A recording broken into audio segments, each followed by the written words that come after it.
Talofa lava and welcome back to Breaking Waves.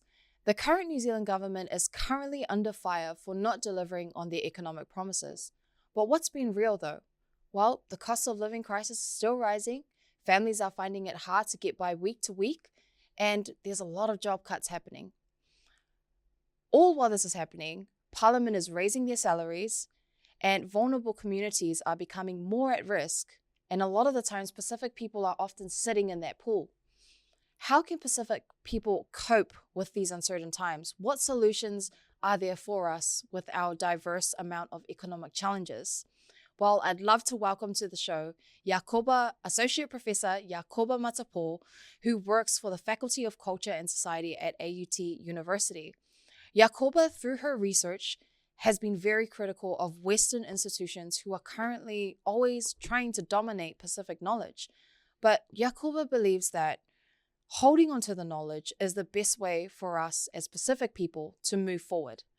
Talofa lava, Associate Professor Jacoba Matapo, how are you this afternoon? And I love your name. Is there any history behind it? Oh, malo lava Hana, I'm very well. Thank you this afternoon, enjoying the sunshine. It's this cold blast weather that really just makes me want to go back to Samoa. But to my name, Jacoba. Yes. So Jacoba is my Oma's name. My father is Dutch. He migrated from Leiden, Holland, and so it's his mother's name that I inherited. So Jacoba is Dutch, and Matapo, my last name, is Cook Island. My husband is from Mocare. Yeah. Amazing. Is there any special meaning behind your name, or? Jacoba, well, it is a relatively common Dutch name, but it's actually just the female version of Jacob, believe it or not. Oh, nice. Yeah. So I love Jacoba. Fun fact, random fact, my daughter's name is but I love male names. Yeah. Oh, yes, it's just really awesome. Okay, so it's been a very unstable time for Pacific community engagers, Pacific people in leadership at the moment, especially with the lack of investment and funding towards some of our initiatives, our programs, our social enterprises. Yeah. How do you feel this Pacific people should navigate this space at the moment? Yeah, I mean, that's a really good question. It's definitely a tumultuous time right across all of our sectors and industries, particularly around projects, initiatives, even entities that have been, government funded. So we know that at the moment, it's an uneasy time. But what I would like to draw on, I always come back to a strength-based position, right? Because I think, to every cloud, there's a silver lining. This is something I've inherited from my mother, and I'm sure all of us, have key figures in our families that help influence the way we think about the world and the way that we engage. But I really think that there's strength actually in looking to our past. So, before this particular government, before funding, before, initiatives that are now commonplace across education and industry, our Pacific pioneers were the ones driving these initiatives on a, what do they call it, on an oily rag, right?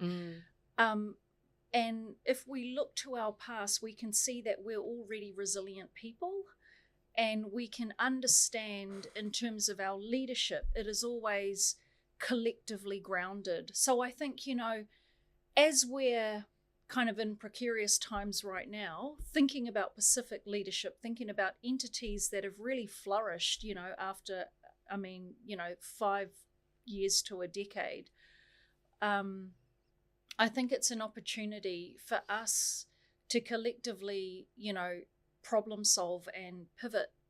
What are other ways we can diversify funding streams? What are other ways we can rally together? If we're thinking about education, what are other ways that we can see ourselves as a collective body as opposed to separate? One example might be looking at Pacific early childhood, for example, which drive a strong emphasis in language revitalization and language immersion. How do we continue to grow those communities across primary, across secondary, and even into tertiary? I almost feel like sometimes the way institutions are structured, they create silos for Pacific community when in actual fact we're not siloed at all. Absolutely. And so, I think there's strength in looking at our resilience that we already have, looking at our innovations that already exist, and finding ways to diversify our services. And it's a very broad comment, but I mean, I've always looked at education not just as an intellectual endeavor, not just fixed on particular outcomes, but actually seeing it far more holistically. Yeah. And I think Pacific people, if we draw on our philosophies and our ways of being, we're going to be able to create, other opportunities where we can come together and band together around those collective endeavors. I absolutely love the way that you speak. You speak with a lot of mana and power, especially bringing back, using the resilience of our ancestors. And I've had this conversation a lot of times, the R word that we don't like using. We have to be resilient. But you talk about also diversifying, education. Yeah. What are some of the challenges, the real life challenges you face in that area that you engage in? Well, I mean, it's two sides of the same coin, isn't it? Because many of the initiatives are enabled through funding, right? So, but then also the challenge is funding. So they're part of the same coin. Yes. Right? Yeah. So it's like, well, how do we completely reimagine this coin? You know what I mean? That's very difficult. That's a very difficult question. It's trying to actually think deeper rather than just the problem and the issues. It's thinking deeper about the value that Pacific Indigenous knowledge systems actually bring into education. It's thinking differently about how we view inclusion and equity. Because, if we look at inclusion and equity, and this has been an ongoing focus in education, is that who decides what equity looks like and who also decides what knowledge is valued within those contexts, and who decides what outcomes are and how they're also valued. So those are, so coming back to long-standing issues in education are the disparities around outcome. Well, I'd strip that right back and go, well, can we reimagine the value of Indigenous knowledge systems, Pacific Indigenous knowledge systems, and the way that we can reconceptualize solutions to real-world problems, because there is a push towards global knowledge in education as opposed to local knowledge. And it doesn't have to be one or the other. It can be, it can be both. It can be multiple. Could I ask you a question? Yeah, of course. What's your personal thoughts on, because it's hard for people to make that connect, like saying, no, it can't be that way, it has to be this way, or they say it can't be this way, it has to be that way. Why is it hard for people to conceptualize that it can be part of the same coin? Why do you feel that way? Yeah. I mean, it's an interesting one, eh? And to be honest, for me, education has been very much a personal and collective journey. But I would actually go all the way back to decolonizing your mindset. Upuluva ai Unase Nambobo Baba speak a lot about this in their, 2018 texts on decolonizing personhood. But I think, for any Pacific person to deeply understand the issues within education and their own positionality, you have to first decolonize your mind. And with that is this idea that there can only be one or the other, that everything in life is based on a binary opposition. Right. Yeah. But our Indigenous knowledge systems, and I even think of that concept of va, there's disharmonious va and there's harmonious va. They coexist and one doesn't exist without the other. So you know what I mean? How can we think through our Indigenous paradigms to collectively engage in solutions for these sort of real world issues and problems, whether it's in education, whether it's about sustainability, even whether it's about the way we reimagine society to be more inclusive, Absolutely. I think we have to think blue skies and we have to think big ideas to enable to free ourselves from the micro issues that can, if we problem solve from a micro level, we're never going to fully understand the depth of the deeper the deeper issues that are enduring. Bluwave GALUMONA. We are focused on providing digital solutions for our Pacific people. With a creative team that incorporates Pasifika values and cultures, there are no limitations. We offer a variety of digital media solutions that cater to Pacific peoples. With over 10 years' experience in graphic design and photography, we take pride in creating art with a Pacific focus. We also specialize in filming, editing, and live streaming.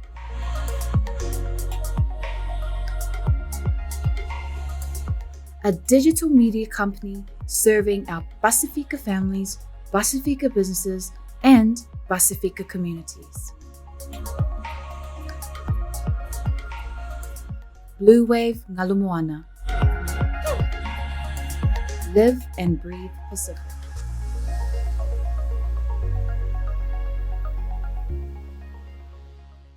And as you go into that, people are probably going to watch this and be like, oh, they're always saying Pacific language is important. Why is Pacific Pacific languages? We're just talking about our languages. Like, why are you guys so important? So why is Pacific languages so important to identity? And why is identity so linked to how we operate in society and building strong communities? Yeah. Sorry, these are really, those are really out the gate ones. Those are really good questions. And I mean, there's a lot of research out there, which I wish people would engage with more.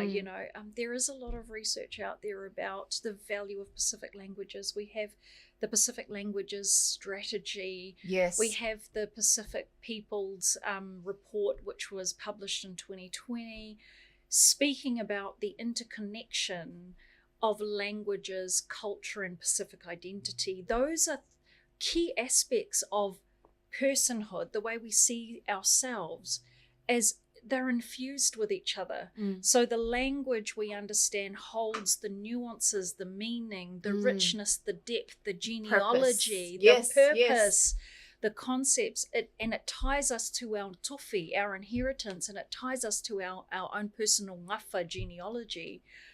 And then culture, I would say, very interesting talking about culture because people have very different perspectives of culture. This idea that there's a sort of a traditional view on culture and that there's a contemporary. Yeah. But actually culture is much more fluid, in the way that I like to think of it. Also, given that I've grown up in a multicultural household, my father being Dutch, English is a second language. My mother being Samoan, English is a second language. So, and then of course me being born and raised in Aotearoa, New Zealand. But it's realizing that culture, is imbued with language. It's imbued in the way that we come to see ourselves in our social networks. It informs the way that we, our value systems. It informs our beliefs, but it's not static. It's not sort of transfixed on some ideal past. So I think culture for many, I love going back to the words of Milani Anae. I had a good conversation with her. She's lovely. Yeah.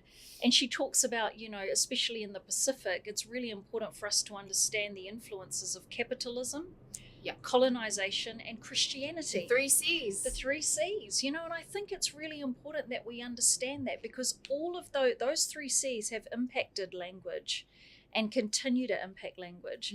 They continue to impact culture and identity in the way we see ourselves. And so I think, it isn't about trying to relive an ideological past to say that this is pure culture. I don't think there is anything, as such as No, pure culture. we can't we can't disentangle ourselves from colonization. We can't disentangle ourselves from even Christianity has deep roots and has evolved with culture over the years. So I guess understanding the history allows us to walk in the present. Absolutely. And I love that because, with my experiences, I'm personally born and raised in Mangele. Yeah. And a lot of the social issues we face is deeply connected, in my opinion, this is just my opinion, deeply connected to a lack of identity and a lack of knowing where we come from. And then we get engaged in things that we shouldn't be engaged in, or that might not be so healthy for ourselves, for our spirit, for our person and being. And so I have a really I have a love for people who do work that you do, because you're able to connect that. Because we're just, and people who are raised in those kind of areas, poverty, they're busy working. They don't have time to sit down and really focus in and hone on their identity and why it's important to learn your Pacific languages. But also in that journey, I've also experienced ways of learning.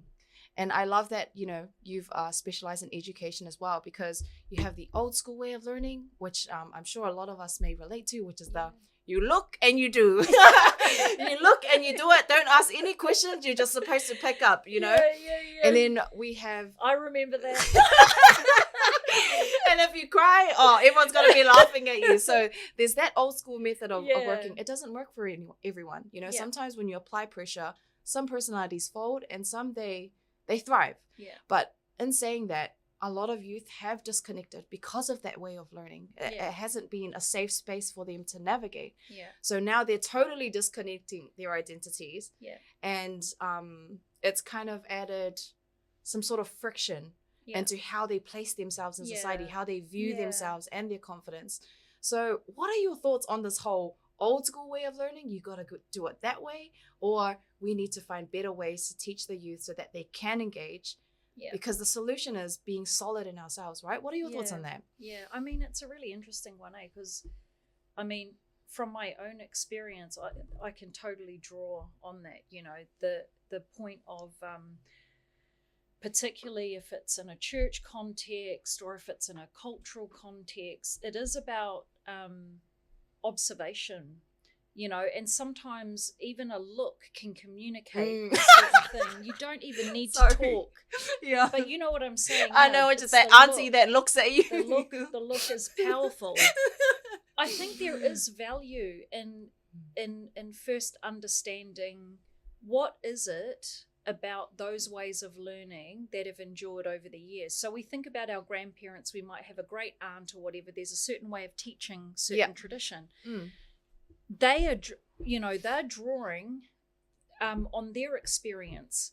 But when we look deep into the research as well, there are some aspects about our Pacific knowledge that is actually sacred and tapu. There is some sacredness with our knowledge systems that actually require you to be quiet and require you to be observant and require you to be humble. So really, I think it's about the relationship to that knowledge that you're learning. So the knowledge is context-based. It could be learning about weaving. It could be learning about fofo, healing practices. There's deeply sacred cultural practices that require a certain way of being. But if we're coming back to ways of learning, I guess, in a familial context, if we're coming back to ways of learning that, we think of that sort of separation between our youth and, our elders, rather than looking at that method of teaching, how can we understand the gap? I think is that's more a good question. Yes. Is how can we understand the gap and how can we bring cohesion across? Because I know the intent of young is to actually connect with elders, and the elders is to connect with young. The intent is actually an important intent. So how do we come to understand the intent rather than just the behavior around it? it's taken me years to figure that out. I don't think you ever figure it out just like that, but it's just understanding that, those interactions are out of love. Those interactions are out of the interests of teaching those cultural nuances to the next generation. Sometimes the gap is due to language. Sometimes the gap is due to digital literacies being so different. Sometimes the gap could be other stresses within the family. I think we have to understand those gaps in terms of the context to then fully address, how we can meet together and find solutions together. Absolutely. And just with our current political climate, like I jawed in the beginning that there's less investment into that. What do you feel are the top? Sorry, I'm giving you like I'm having you. I'm gonna get the crystal ball and go. Ball. You have the crystal ball. What do you think are the top 3 things this government is risking by not investing as much into Pacific languages and the Pacific peoples of Aotearoa? Yeah. What is this government risking? I think, there is a risk that we will lose the progress, or we'll lose the traction of the progress that we've already made in different spaces.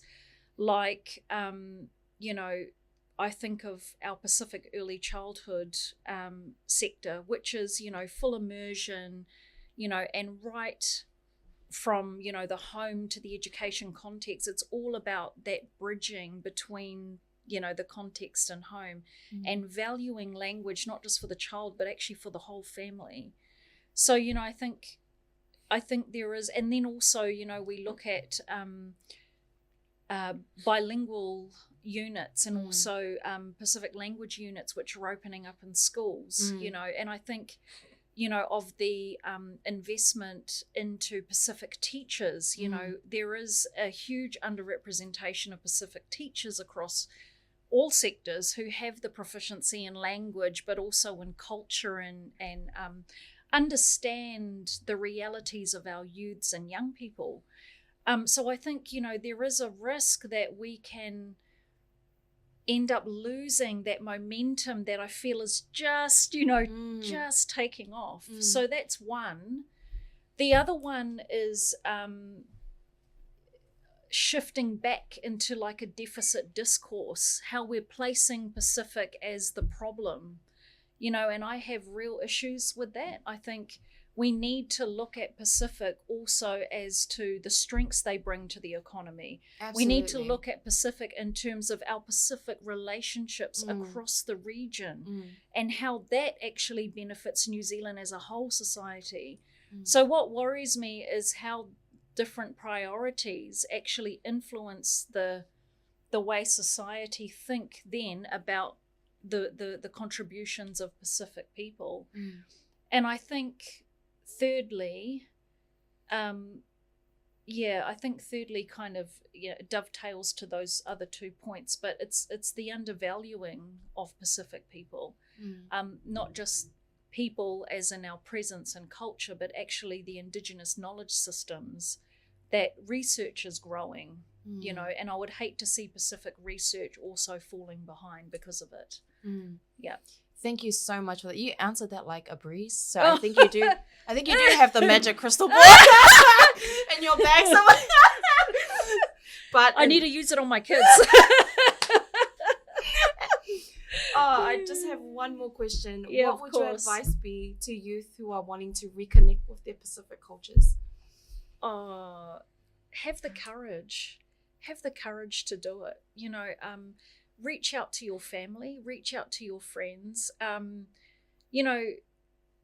go online and stalk Pacific scholars, go on, because there's some amazing scholarship, like amazing Pacific leaders across New Zealand. Absolutely. In all disciplines, like in the creative space, in the philosophy space, in the education and health, like find what your interest is and go and look up these people, go and listen to their lectures, go and be inspired, you know what I mean, and never stop asking questions. Never stop asking questions. I love that. Even with the side look from Auntie, never stop asking questions. Never ever stop asking questions, I think, you know, and also be excited about your history. Be excited about it, because you are here because of your ancestors. You Absolutely. know? So be excited about that. Nobody else has that history but you. You know, think about your family, think about, you know, your grandparents. The more you know about your ngafa, the more it grounds you in your identity and your positionality. And what an exciting, you know, what an exciting place to be. Yeah. And we've got, I'm very excited, and I feel blessed to be in this position in time after looking through the histories of what our ancestors have gone through. And we have so much access to technology, information that we can make use of. Yeah, we so absolutely that's do. exciting. It is. And I mean, you know, we're already innovating our cultural practices. Exactly. I never thought I would see funerals streamed online, right? You know, and I think, you know, now I've got my mum FaceTiming everybody, and I'm just like, go mum. She's going live on Facebook. This is a whole nother level. But this is what I mean. It's like, it's another way that we've innovated, you know, a solution to that divide between the young and old. Absolutely. You know, so how do we continue to flourish and grow in those spaces, but define them for ourselves, not have them defined for us by other people. Exactly. Which I think is important. So yeah, but it is exciting when you see relationships flourishing and growing and enduring. I think that's exciting. Thank you so much, Jacoba, for coming onto our show and sharing your wealth of wisdom and knowledge and expertise, because it's not cheap to have the knowledge that you have, and to come on a show and to share with our audience, who are majority youth, Māori and Pasifika, and to have access. Like I said, I'm big on technology. It's a tool that we need to use to just spread the word. Spread the word. You got it. So thank you so much, and I appreciate your hard work in this space, but thank you so much for coming on Breaking Waves. No problem. Thank you. Malo lava. Malo. Gonna bring the crystal ball next time.